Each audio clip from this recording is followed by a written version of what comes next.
Advanced Heroquest, breaking and entering, Dishonour and decisions.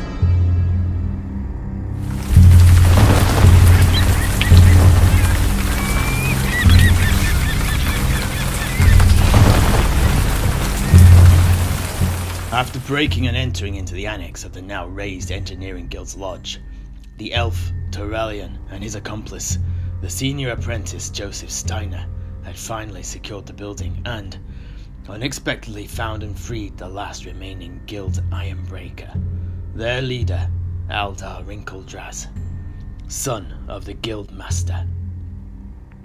The three spent the remainder of the night dragging out all of the corpses that littered the corridors and rooms into the courtyard, before pouring lamp oil onto the bodies and setting them alight.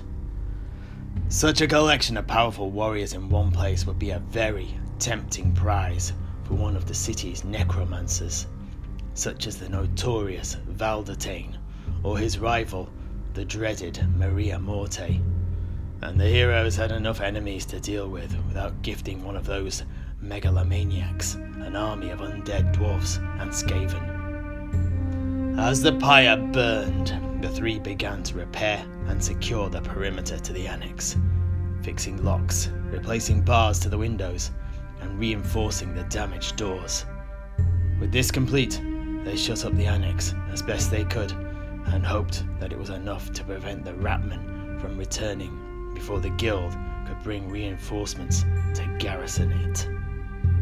As the trio left the Annex behind, Torallion and Steiner each separately mused on their mission. All things considered, it had been a success.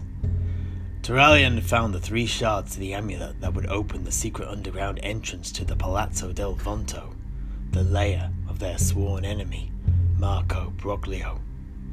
At last, vengeance could finally be satisfied. Steiner, too, had managed to secure the Annex as requested, and, with this complete, the Engineering Guild could once more rise from the ashes, using the Annex as its new headquarters. Additionally, the Guildmaster Alric Rinkeldraz had asked Steiner to uncover the fate of his son Alda, head of the Guild's Ironbreakers, and this too he had done. Admittedly, no one had imagined that the young dwarf still lived, but surely this was even better news than discovering that he had died in a glorious last stand. Steiner was convinced that seeing his youngest son still alive would bring a broad smile to the old dwarf's face. The three made their way silently as they could through the dark city streets back to the Siren Song Tavern, where Rinkeldraz was waiting for them.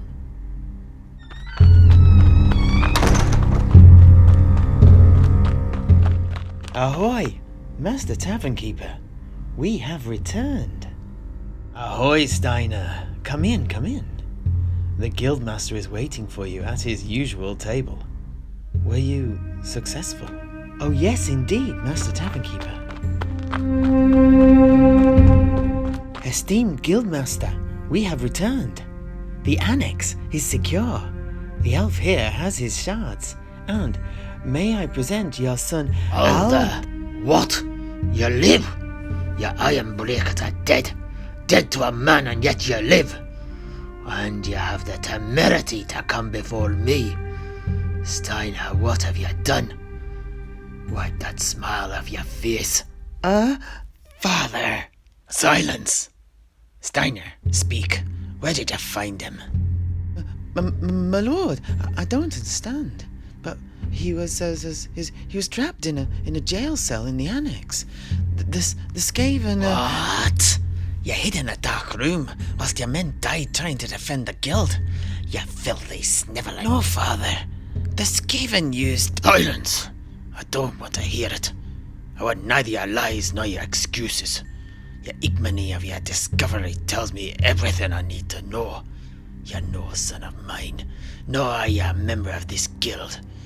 Take that armor off and throw it to the floor. Your shield too.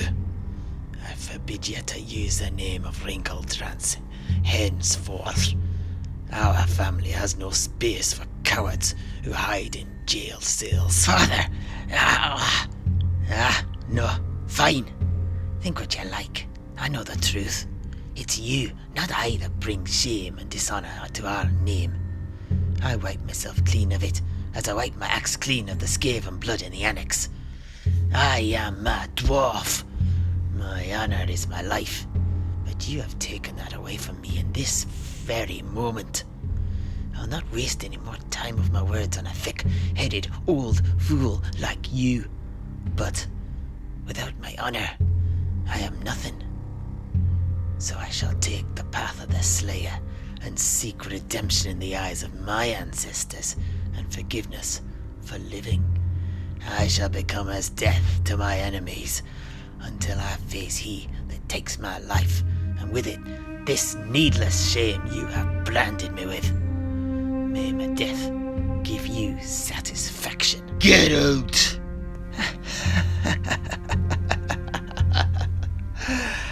Slayer, if you want death, follow me. Doom, despair, and destruction are the very sweet meats I gorge upon. I can grant you what you wish. Steiner, My lord? give the Slayer the axe and the leather armor that we found in the Annex. Yes, my lord. Slayer, please, at least cover up your lower half. We don't want you scaring the women folk. The men folk too, more than likely. What? Aldar, are you to become an elf friend? Aldar Elgongi, is it? This Slayer is under my protection now, and you will not speak thus to him, or you will answer to my blade. Ha! You don't scare me, Nagarothi. Yes, I know you. It's not Leafstar that you're called, is it? It's Torallion Darkstar, the disgraced Canaanite assassin from this fortress city of Hag-Graith. I know the truth. Does it still chafe that your brothers left you to drown during the Battle of the Bridge in Lemas? Does it still vex you that you're stranded back here in the old world? Enough. What you know is irrelevant.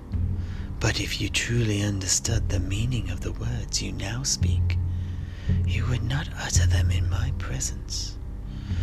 So I say again, the Slayer is under my protection. Speak no ill of him, unless you intend to employ a food taster for the rest of your days. Surely, your spies informed you that my speciality was poison. You wouldn't dare! Oh, why wouldn't I? You are nothing to me. Just another walking, talking corpse in waiting. And to think that we saved your life. What a waste. This conversation is over. Aldar Elgongi, take up your axes. We have a usurper to slay. I bid you good day, Alric, wrinkled Draz. Pray we do not meet again. And with that, Torallion and the Slayer, Aldar Elgongi, formerly Wrinkledraz, left the tavern.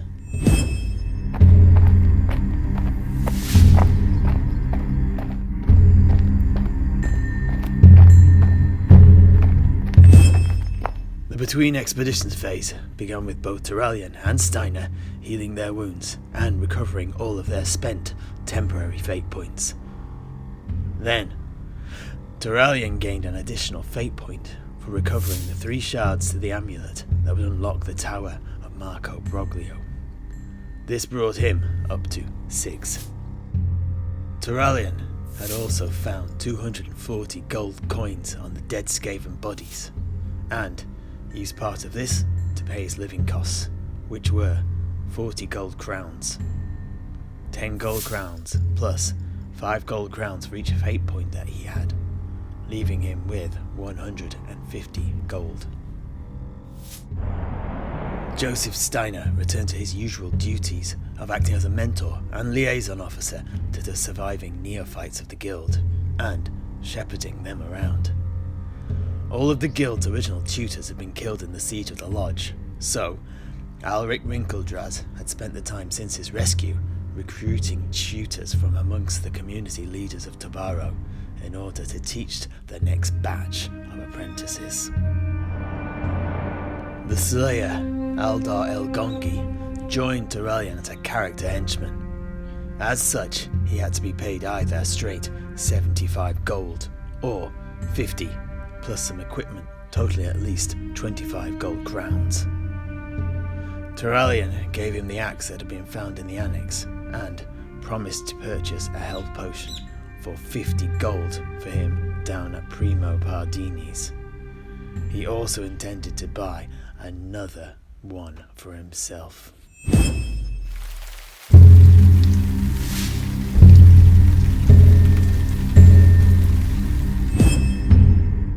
It now came the moment to roll on the nail-biting random events table. The Games Master rolled a 13, which meant, fortunately, nothing untoward had taken place. It was then time to take a trip down to Primo Pardini's shop of paraphernalia to buy the 2 health potions.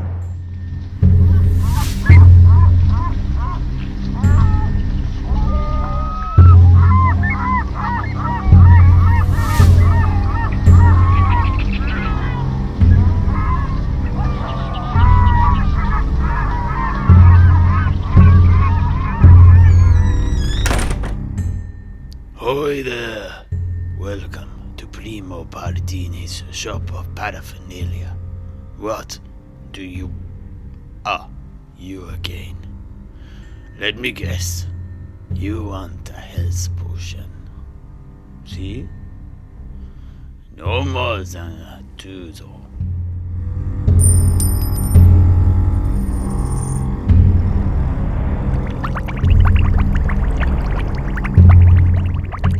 This left Torallion with 50 gold crowns. After the recent robbery at the Siren Song Tavern, the elf decided to take his remaining cash to the dwarf moneylender, Kettle Cragson, for safekeeping.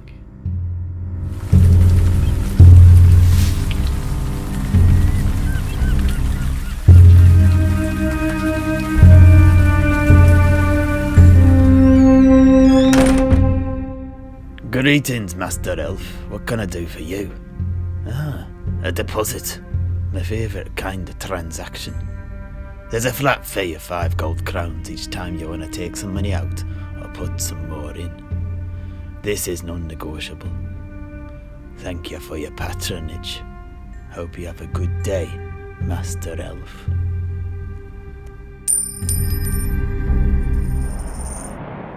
The elf left the shady fortified building of Cragson and mused back over the events of the day. His secret was out. He could leave the false name of Leafstar behind now. It had served its purpose. Up until this point in his time in the old world, he had not used any of the poisons that he had been renowned for back in Nagaroth, as it would have blown his cover. But now, it didn't matter. He disappeared into the shadows of the city and made his way to the cache of poisons he had secreted away in an inaccessible corner. High on the roof of one of the ancient towers in Trafuro, he pulled out a small box hidden behind a false brick in a chimney. Unfortunately, the box was cracked. Damn the never-ending rain of the city.